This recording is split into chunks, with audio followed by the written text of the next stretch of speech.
রাসূল সাল্লাল্লাহু আলাইহি ওয়াসাল্লাম গরুর মাংস খেয়েছেন কিনা এ ব্যাপারে বেশ বিতর্ক চলছে। তিনি কি গরুর মাংস খেয়েছেন? নামাজে দাঁড়ানোর পর নাকি ডান পায়ের বুড়ো আঙ্গুল নাড়ানো যায় না, এটা কি সত্য? মৃত ব্যক্তির ব্যবহার করা ফোন দিয়ে যদি স্ত্রী কোরআন শরীফ পড়েন, রেকর্ড করা কোরআন শুনেন এবং ইসলামিক ভিডিও দেখেন, এতে কি তার মৃত স্বামীর সওয়াব হবে? ওযু করার সময় সব অঙ্গ একবার করলে ধুলে কি ওযু হবে? পিরিয়ড অবস্থায় মৃত ব্যক্তির কাছে যাওয়া যাবে কিনা? আমাদের দেশে সচরাচর দেখা যায় মৃত ব্যক্তিকে গোসল দেওয়ার পর গোসল দেওয়ার স্থানে 41 দিন পর্যন্ত কাউকে যেতে মানা করা হয়। সেখানে সন্ধ্যাবেলা 41 দিন পর্যন্ত আগরবাতি বা মোমবাতি জ্বালানো হয়। এটা কি শরীয়ত সম্মত? নামাজের সূরার সিরিয়াল রক্ষা করা কি জরুরি? কেউ একাকী থাকার সময় যদি এমন পোশাক পরে যেটা হাঁটুর উপরে ওঠে, তাহলে কি সেই গুনাহগার হবে? কোরআন ধরে ওয়াদা করার পর সে ওয়াদা ভঙ্গ করলে কি পরিণতি হতে পারে? মৃত ব্যক্তির জন্য হাফেজ ডেকে কোরআন খতম মিলাদ দিলে মৃত ব্যক্তির কোনো লাভ হবে? প্রবেশ করি প্রশ্নের আলোকিত ভুবনে। এসেছে রুবেল, আপনি জানতে চেয়েছেন আইডি থেকে, নামাজে দাঁড়ানোর পর নাকি ডান পায়ের বুড়ো আঙ্গুল নাড়ানো যায় না, এটা কি সত্য? না, এরকম কোনো কথা আমাদের জানা নেই। প্রয়োজন হলে নাড়ানো যেতে পারে। আরিহা ইসলাম জানতে চেয়েছেন, নামাজের সূরার সিরিয়াল রক্ষা করা কি জরুরি? নামাজের সূরার সিরিয়াল রক্ষা করা ফরজ বা ওয়াজিব নয়, তবে সূরার সিরিয়াল রক্ষা করতে পারলে সেটা ভালো। রক্ষা না করে কেউ যদি উল্টা পড়েন, অর্থাৎ প্রথম রাকাতে কথার কথা আলাম তারা পড়লেন, পরের রাকাতে তিনি ওয়াইউল্লাহ পড়লেন, উপরের দিকে গেলেন, তো এটাকে মাকরুহ বলেছেন ফুকাহা একরাম, কিন্তু এতে সালাত হয়ে যাবে। এমনি আরিফুল ইসলাম জানাচ্ছেন, মৃত ব্যক্তির জন্য দোয়া করার সুন্নাহ পদ্ধতি কি? মৃত ব্যক্তির জন্য আল্লাহ তাআলার কাছে সাধারণভাবে দোয়া করবেন, আল্লাহ আপনি তাকে মাফ করুন, ক্ষমা করুন, ইস্তেগফার করবেন, কায়মন ওয়াক্যে আল্লাহর কাছে তার পক্ষ হয়ে সুপারিশ করবেন, ক্ষমা চাইবেন। এসএচ রুবেল, এছাড়া বিশেষ কোনো পদ্ধতি নেই। একত্র হতে হবে, লোকজন জড়ো করতে হবে, হুজুরদেরকে নিয়ে আসতে হবে, এমন কোনো কথা কোরআন হাদিসে আমাদেরকে বলা হয়নি। রোশনার খাতুন জানতে চেয়েছেন, মৃত ব্যক্তির জন্য হাফেজ ডেকে কোরআন খতম মিলাদ দিলে মৃত ব্যক্তির কোনো লাভ হবে? মৃত ব্যক্তির জন্য হাফেজ ডেকে কোরআন খতম পড়া, মিলাদ পড়া কোনো শিক্ষা ইসলাম দেয়নি। এটি সম্পূর্ণ আমাদের দেশীয় সংস্কৃতি বা আঞ্চলিক সংস্কৃতি বা আমাদের বানানো সংস্কৃতি। মৃত ব্যক্তি নিজে তেলাওয়াত করলে তার সব তিনি পাবেন, আমরা তেলাওয়াত করলে তার সব তার জন্য পৌঁছাতে চাইলে সেটি অনকল আমার মতো জায়েজ আছে। কিন্তু হাফেজ বা হুজুরদেরকে ডেকে এনে তেলাওয়াত করানো এবং তার জন্য পেমেন্ট করা, যেটা আমাদের দেশে প্রচলিত আছে, এটি ইসলাম শরীয়তের দৃষ্টিকোণ থেকে জায়েজ কাজ নয়। যেটি করছেন এবং যিনি করাচ্ছেন সবাই গুনাহগার হবেন। আব্দুল্লাহ সিদ্দিক জানতে চেয়েছেন, কেউ একাকী থাকার সময় যদি এমন পোশাক পরে যেটা হাঁটুর উপরে ওঠে, তাহলে কি সেই গুনাহগার হবেন? না, একাকী থাকলে তার হাঁটুর উপরে কাপড় উঠলে গুনাহগার হবেন না। তানজিনা বেগম জানতেছেন, কোরআন ধরে ওয়াদা করার পর সে ওয়াদা ভঙ্গ করলে কি পরিণতি হতে পারে? কোরআন ধরে ওয়াদা করা এটা ওয়াদা করার পদ্ধতি নয়। ওয়াদা এমনিই হবে। আল্লাহর নামে শপথ করতে চাইলে মুখে বলবেন আল্লাহর নামে আমি শপথ করছি, এটা হলো শপথের সঠিক পদ্ধতি। কাকলি শেখ জানতে চেয়েছেন, নিজের বোনের ছেলে বা ভাইয়ের প্রাপ্তবয়স্ক ছেলে কি মাহরাম?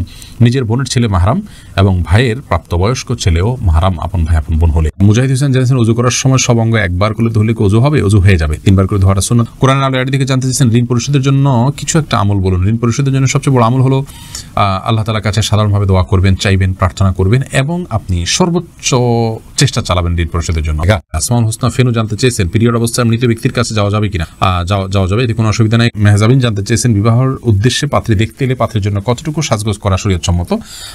যতটুকুতে তার মূল অবস্থাকে পরিবর্তন না করে ততটুকু জায়েজ আছে। হালকা মুখের উপরে মেকআপ করলেন, কিন্তু তার কালার পরিবর্তন হয়ে যায়, শেপ পরিবর্তন হয়ে যায়, এরকম করে করা জায়েজ নাই। কাকলি শেখ জানাচ্ছেন, সাহসিদ্দাতে কি সেজদার তাসবিহ পড়বো? জি, অবশ্যই আপনি সেজদার তাসবিহ পড়বেন। ফাহাদ ফাতেমা জানতে চেয়েছেন, মৃত ব্যক্তির ব্যবহার করা ফোন দিয়ে যদি স্ত্রী কোরআন শরীফ পড়েন, রেকর্ড করা কোরআন শুনেন এবং ইসলামিক ভিডিও দেখেন, এতে কি তার মৃত স্বামীর সওয়াব হবে? তদ্রূপ যদি গান বা অন্যান্য ভিডিও দেখা হয়, এতে কি মৃতের গুনাহ হবে? ভাই ফাহাদ, মৃত ব্যক্তির ফোন দিয়ে তেলাওয়াত করলে মৃত ব্যক্তির সওয়াব পাবেন, ব্যাপারটি এমন নয়। বাকি মৃত ব্যক্তি যদি এমন কিছু রেখে যান যেটির কারণে অন্য আরেকজনের কাজের পথে যান, যেমন কথার কথা একটা কোরআন রেখে যান, এই কোরআন কেউ তেলাওয়াত করলো, তিনি কোরআনটা কিনে রেখে গেছেন তেলাওয়াতের জন্য, তাহলে তিনি সওয়াব পাবেন। তো মোবাইল তিনি রেখে গেছেন, এই মোবাইল রাখলে যেটাতে কোরআন তেলাওয়াত করতে হবে এমন তো নয়। এটাতে কেউ কোরআন ডাউনলোড করে পড়ছেন, তেলাওয়াত করছেন, এটি যিনি তেলাওয়াত করছেন তার সওয়াব হবে। আর হ্যাঁ, যে ব্যক্তি মোবাইলটা রেখে গেলেন তিনি তার জন্য সহায়কের ভূমিকায় থাকলেন, সেই হিসাবে আল্লাহ তাআলা তাকেও সওয়াব দিবেন, আশা করা যেতে পারে। আর একই কথা গুনাহের ক্ষেত্রেও প্রযোজ্য হবে। বিশেষ করে মোবাইল যদি রেখে যান, তো মোবাইলে গান বাজনা শুনতে হবে এমনটি তো বাধ্যতামূলক নয়। কেউ যদি এটা ব্যবহার করে তাহলে এটা একান্ত তার ব্যাপার। এর জন্য মৃত ব্যক্তিকে গুনাহের বোঝা বহন করতে হবে না।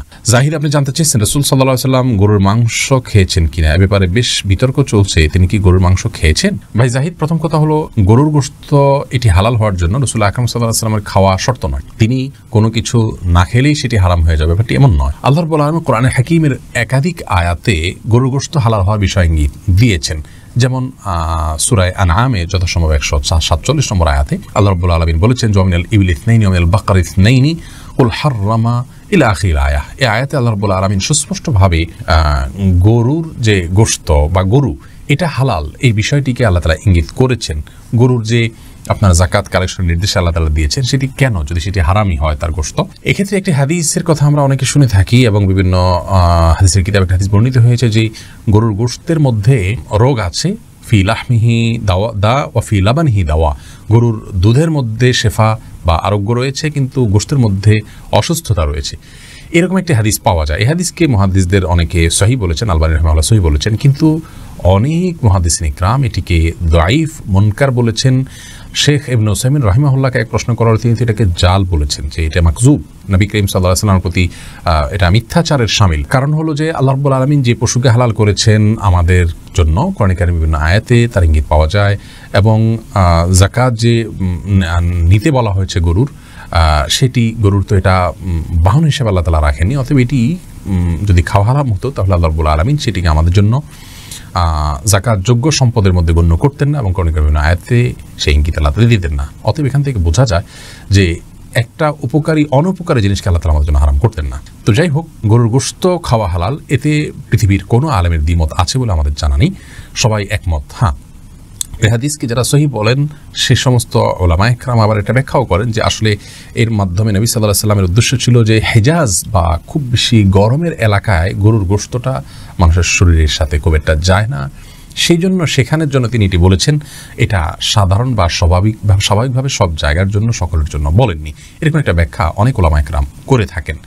যাই হোক, এখন আসি মূল বিষয়, নবী সাল্লাল্লাহু আলাইহি ওয়াসাল্লাম গরুর গোশত খেয়েছেন কিনা। এই বিষয়ে সরাসরি উনি খেয়েছেন এরকম কোনো রিওয়ায়াত আমার জানা নেই, তবে বুখারী মুসলিমের একটি বর্ণনা আছে, যে বর্ণনা থেকে বোঝা যায় নবী সাল্লাল্লাহু আলাইহি ওয়াসাল্লাম সুরার নামক একটি জায়গায় এসেছেন, সেখানে আসার পর সাহাবা ইকরামদেরকে গরু জবের নির্দেশ করেছেন, ফা আকালু মিনহা, হাদিসের ভাষ্য হলো অতঃপর তারা সেখান থেকে খেয়েছেন। এই তারা সেখান থেকে খেয়েছেন, এখান থেকে সাহাবা ইকরাম যে খেয়েছেন এটি স্পষ্ট, নবী সাল্লাল্লাহু আলাইহি ওয়াসাল্লাম তাদের সাথে ছিলেন, অতএব তিনিও খেয়েছেন, সেটাই স্বাভাবিকভাবে এখান থেকে বুঝে আসে। কিন্তু এর মানে এই নয় যে গরু গোশত খাওয়ার বিশেষ ফজিলত আছে এবং যে না খেলে গুনাহ হবে, এরকম বিষয় না। নবী সাল্লাল্লাহু আলাইহি সাল্লাম এবং সাহাবা ইকরাম গরু জবে করেছেন, বিশেষ করে নবী সাল্লাল্লাহু আলাইহি সাল্লাম গরু জবে করেছেন আপনার হজে কিংবা কোরবানিতে, এরকম বিভিন্ন বর্ণনা পাওয়া যায়। আমাদের ভারতে যে সমস্ত ভাইয়েরা বসবাস করছেন, আমি বিশেষ করে তাদেরকে বলবো, অনেকে আমাদেরকে দেখছেন ভারত থেকে, আমাদের অনেক দর্শকরা দেখে থাকেন এই অনুষ্ঠান, তাদেরকে আমরা বলবো যে আপনাদের এলাকাগুলোতে যেখানে গরুর গোশত খেতে গেলে, গরু জবে করলে, গোশত সংরক্ষণ করতে গেলে আপনারা জীবন হুমকির মধ্যে পড়ে যায়, এরকম পরিস্থিতিতে আপনারা গোশত খাওয়ার জন্য, গরু গোশত খাওয়ার জন্য কষ্ট করতে যাবেন না। অনেকে মনে করে গরু গোশত না খেলে বোধহয় পাক্কা মুসলমান হওয়া যায় না, এটা খুব অল্প সংখ্যক মানুষ মনে করেন, তো এটি আমাদের ভুল ধারণা। গরু গোশত খাওয়ার জন্য আপনার জীবনকে হুমকির মধ্যে ফেলে দেওয়া এটা কোনো অবস্থাতে উচিত নয়। আপনাকে হালাল জিনিস খেতে যদি বাধা দেয় কেউ, জুলুম এবং আপনার প্রতি নিপীড়নমূলক আচরণ করে, তাহলে সেক্ষেত্রে আপনার জীবন রক্ষার জন্য, জীবন নিরাপত্তার জন্য আপনি এটি পরিহার করলে সেটি আপনার জন্য সম্পূর্ণ জায়েজ।